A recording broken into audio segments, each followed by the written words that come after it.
بسم اللہ الرحمن الرحیم۔ السلام علیکم میرے پیارے عزیز بھائیوں، امت مسلمہ کا ہر فرد اس حقیقت سے واقف ہے کہ اللہ تعالی کے احسانات اور بے شمار نعمتوں کے بعد پیغمبر آخر الزمان صلی اللہ علیہ وسلم کا ہم سب پر سب سے بڑا احسان ہے۔ ان کی برکت سے ہم آج اشرف الامم میں شامل ہیں۔ ان کا وجود بلا شبہ تمام عالم کے لیے سراپا رحمت ہے، اور دنیا میں بھی رحمت بن کر تشریف لائے، اور آخرت میں بھی امت کو رحمت کا سائبان انہی کی دم سے نصیب ہوگا۔ ان عظیم پیغمبر صلی اللہ علیہ وسلم کے کچھ حقوق امت پر بھی عائد ہوتے ہیں، اس لیے ہم نے فیصلہ کیا ہے کہ ہم اپنے یوٹیوب چینل کے ذریعے سیرت النبی سٹارٹ کریں گے۔ انشاءاللہ اس کا پہلا جز انشاءاللہ آج کی ویڈیو میں۔ زمزم کی کھدائی۔ حضرت ابراہیم علیہ السلام کے بیٹے حضرت اسماعیل علیہ السلام کے 12 بیٹے تھے۔ ان کی نسل اس قدر ہوئی کہ مکہ مکرمہ میں نہ سما سکی اور پورے حجاز میں پھیل گئی۔ ان کے ایک بیٹے کیدار، ان کی اولاد میں ایک شخص عدنان ہوئے۔ عدنان کے بیٹے معد اور پوتے کا نام نزار تھا۔ نزار کے 4 بیٹے تھے، ان میں سے ایک کا نام مدر تھا۔ مدر کی نسل سے قریش بن مالک پیدا ہوئے، یہ فہر بن مالک بھی کہلائے۔ قریش کی اولاد بہت ہوئی، ان کی اولاد مختلف قبیلوں میں بٹ گئی۔ ان کی اولاد میں سے کسی نے اقتدار حاصل کیا۔ کسوئی کے آگے 3 بیٹے ہوئے، ان میں سے ایک عبد بن مناف تھے، جن کی اگلی نسل میں ہاشم پیدا ہوئے۔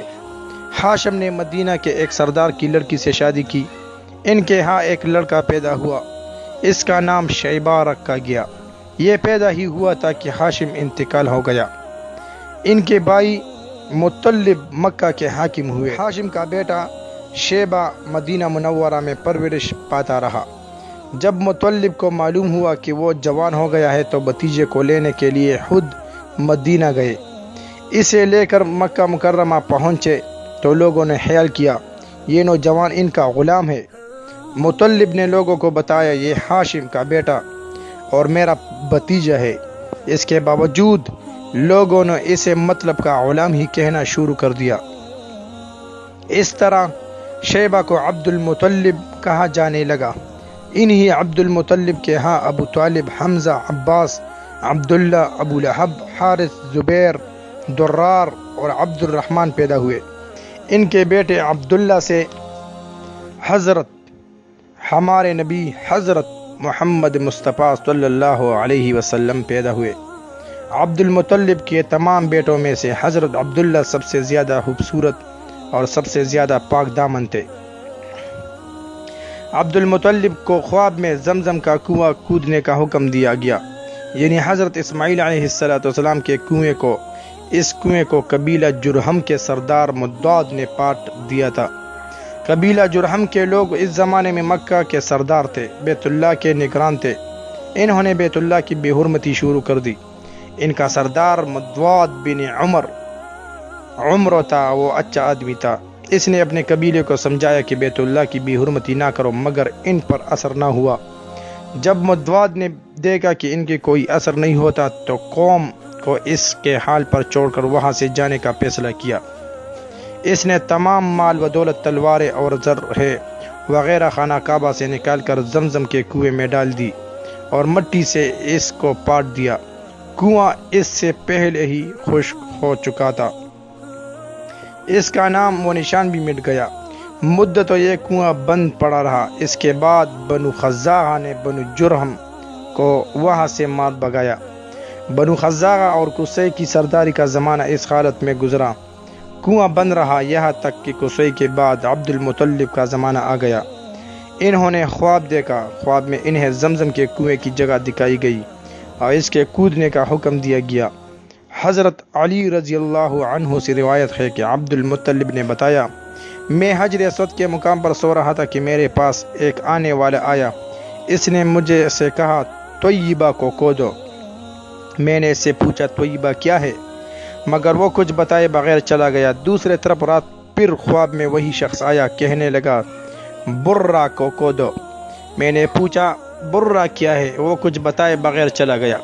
تیسری رات میں نے اپنے بستر سو رہا تھا کہ پھر شخص خواب میں آیا، اس نے کہا مدنونہ کو کودو۔ میں نے پوچھا مدنونہ کیا ہے، وہ بتائے بغیر چلا گیا۔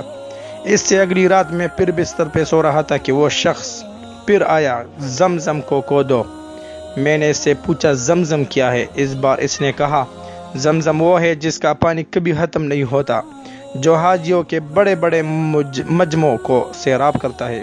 عبد المطلب کہتے ہیں میں نے اس سے پوچھا یہ کنواں کس جگہ ہے، اس نے بتایا جہاں گندگی اور خون پڑا ہے، اور کنواں اٹھونگے مار رہا ہے۔ دوسرے دن عبد المطلب اپنے بیٹے حارث کے ساتھ وہاں گئے۔ اس وقت ان کے ہاں یہی ایک لڑکا تھا۔ انہوں نے دیکھا وہاں گندگی اور خون پڑا تھا اور ایک کوا ٹونگے مار رہا تھا، جس جگہ کی دونوں طرف بت موجود تھے، اور یہ گندگی اور خون دراصل ان بتوں پر قربان کیے جانے والے جانوروں کا تھا۔ پوری نشانی مل گئی تو عبد المطلب کدال لے آئے اور کدائی کے لیے تیار ہو گئے، لیکن اسی وقت قریش وہاں آ پہنچے۔ انہوں نے کہا اللہ کی قسم ہم تمہیں یہاں کدائی نہیں کرنے دیں گے، تم ہمارے ان دونوں بتوں کے درمیان کنواں کودنا چاہتے ہو جہاں ہم نے ان کے لیے قربانیاں کرتے ہیں۔ عبد المطلب نے ان کی بات سن کر اپنے بیٹے حارث سے کہا تم ان لوگوں کو میرے قریب نہ آنے دو، میں کدائی کا کام کرتا رہوں گا، اس لیے کہ مجھے جس کا حکم دیا گیا ہے میں اس کا ضرور پورا۔ قریش نے جب دیکھا کہ وہ باز نہ آنے والے نہیں تو رک گئے۔ آخر انہوں نے کدائی شروع کر دی۔ جلد ہی کنویں کے آثار نظر آنے لگے۔ یہ دیکھ کر انہوں نے اللہ اکبر کا نعرہ لگایا اور پکارا اٹھے یہ دیکھو یہ اسماعیل علیہ السلام کی تعمیر ہے۔ جب قریش نے دیکھا کہ انہوں نے تو کنواں تلاش کر لیا تو ان کے پاس آ گئے، کہنے لگے عبد المطلب اللہ کی قسم یہ ہمارے باپ اسماعیل علیہ السلام کا کنواں ہے اور اس پر ہمارا بھی حق ہے، اس لیے ہم اس میں تمہارے شریک ہوں گے۔ یہ سن کر عبد المطلب نے کہا میں تمہیں اس میں شریک نہیں کر سکتا، یہ مجھ اکیلے کا کام ہے۔ اس پر قریش نے کہا تب اس معاملے میں ہم تم سے جھگڑا کریں گے۔ عبد المطلب بولے کسی سے فیصلہ کرا لو۔ انہوں نے بنو سعد ابن حزیم کی کاہنا سے فیصلہ کرانا منظور کیا۔ یہ کاہنا ملک شام کے بالائی علاقے میں رہتی تھی۔ آخر عبد المطلب اور دوسرے قریش اس کی طرف روانہ ہوئے۔ عبد المطلب کے ساتھ عبد مناف کے لوگوں کی ایک جماعت تھی، جبکہ دیگر قبائل قریش کی بھی ایک جماعت ساتھ ملی۔ اس زمانے میں ملک حجاز اور شام کے درمیان ایک بیابان میدان تھا، وہاں کہیں پانی نہیں تھا۔ اس میدان میں ان کا پانی ختم ہو گیا، سب لوگ پیاس سے بے حال ہو گئے، یہاں تک کہ انہی نے اپنی موت کا یقین ہو گیا۔ انہوں نے قریش کے دوسرے لوگوں سے پانی مانگا، لیکن انہوں نے پانی دینے سے انکار کر دیا۔ اب انہوں نے ادھر ادھر پانی تلاش کرنے کا ارادہ کیا۔ عبد المطلب اٹھ کر اپنی سواری کے پاس آئے۔ جو ہی ان کی سواری اٹھی اس کے پاؤں کے نیچے سے پانی کا چشمہ ابل پڑا۔ انہوں نے پانی کو دیکھ کر اللہ اکبر کا نعرہ لگایا۔ پھر عبد المطلب سواری سے اتر آئے، سب نے خوب سیر ہو کر پانی پیا اور اپنی مشکیز سے بھر لیے۔